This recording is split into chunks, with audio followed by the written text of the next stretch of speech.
काँग्रेसचे जालना जिल्हाध्यक्ष कल्याण दळे यांनी पदाचे सूत्र हाती घेताच आक्रमक पवित्रा घेत राज्य सरकारचा खरपूस समाचार घेतला। राज्य सरकारने 2 दिवसापूर्वी राज्यातील शेतकऱ्यांना 2 लाख रुपये कर्जमाफी देण्याची घोषणा केली आहे। या कर्जमाफीवर शेतकऱ्यांसह विरोधकांनी सरकार विरोधात आपली नाराजी व्यक्त करत सरकारवर जोरदार हल्ला केला आहे।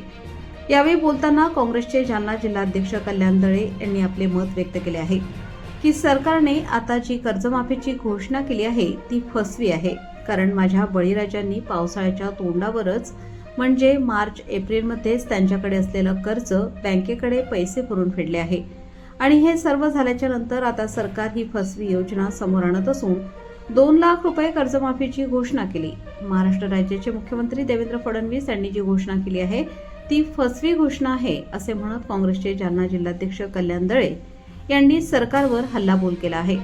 याविषयीची प्रतिक्रिया काँग्रेसचे जालना जिल्हाध्यक्ष कल्याण दळे यांनी प्रबंधभूमी महाराष्ट्र न्यूजशी बोलताना दिली आहे।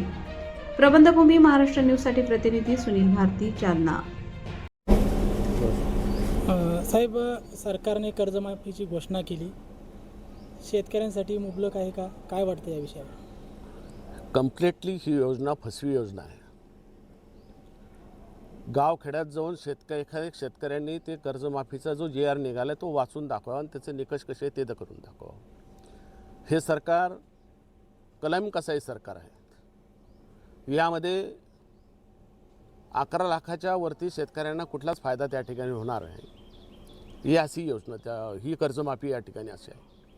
सरकारमध्ये येत असताना संपूर्ण कर्जमाफी करू आणि एकही आत्महत्या हा महाराष्ट्रात होणार नाही अशी भूमिका सरकारने त्या ठिकाणी घेतली होती, पण आत्महत्येचं प्रमाण त्यापेक्षा डबल या ठिकाणी वाढले। प्रति दिवस 3 आत्महत्या ह्या महाराष्ट्रामध्ये शेतकरी त्या ठिकाणी करतो आणि आज शेतकऱ्यांना संपूर्ण कर्जमाफीची त्या ठिकाणी गरज होती, पण सरकारने ती कर्जमाफी त्या ठिकाणी केलेली एकदम ती फसवेगिरी सरकारची ही योजना आहे। शेतकऱ्यांना याचा लाभ त्या ठिकाणी होणार नाही। राहिला पुन्हा 50,000 अनुदान देण्याचा सरकारचा जो योजना त्या ठिकाणी त्याचाही फायदा त्या ठिकाणी होणार नाही, कारण जो थकीत असेल त्या थकीत समजा एखाद्याने याला 2 लाख कर्ज त्या ठिकाणी माफ होणार असेल, मुक्ती होणार असेल, पण त्याच्यावरती जर 3 लाखाचं कर्ज असेल तर त्याने 1 लाख रुपये जोपर्यंत त्या ठिकाणी भरणार तोपर्यंत कर्जमाफीचा याला कुठलाच लाभ त्या ठिकाणी मिळणार नाही। ही फक्त शब्द खेळाचा आणि कारकुनी पद्धतीचा हा कर्जमुक्तीचा हा सरकारचा खोटा प्रयत्न आहे आणि ही शुद्ध शेतकऱ्यांची फसवणूक त्या ठिकाणी आहे। आता पेरणीचे दिवस आहेत शेतकऱ्यांना बियाणे भरण्यासाठी व खते भरण्यासाठी बऱ्याच अडचणीचा सामना करावा लागतो, तर कुठं काही काय म्हणतात त्याला खोटे खत बियाणे बाहेर येऊन राहिले, काय वाटतं? मी साधारणतः माहिती या ठिकाणी आमच्या शेतकरी बांधवांकडून त्या ठिकाणी घेतली। अनेक ठिकाणी खतं बियाणे आणि फर्टिलायझरच्या संदर्भामध्ये दुकानामध्ये त्या ठिकाणी विचारपूस केली असता की बऱ्याचशा दुकानदारांनी आमच्याकडे बियाणे आणि फर्टिलायझरची व्यवस्था उपलब्ध नाही असं शब्द वापरून त्यांनी हा साठा निर्माण केला आहे आणि त्यानंतर त्यांनी ब्लॅकमध्ये विकण्याचा अनेक प्रकार या महाराष्ट्रामध्ये घडले। या संदर्भामध्ये प्रशासन म्हणून आम्ही जिल्हाधिकारी मॅडमला या बाबतीमध्ये निवेदनही दिले की या बाबतीमध्ये तुम्ही सजग त्या ठिकाणी राहिले पाहिजे।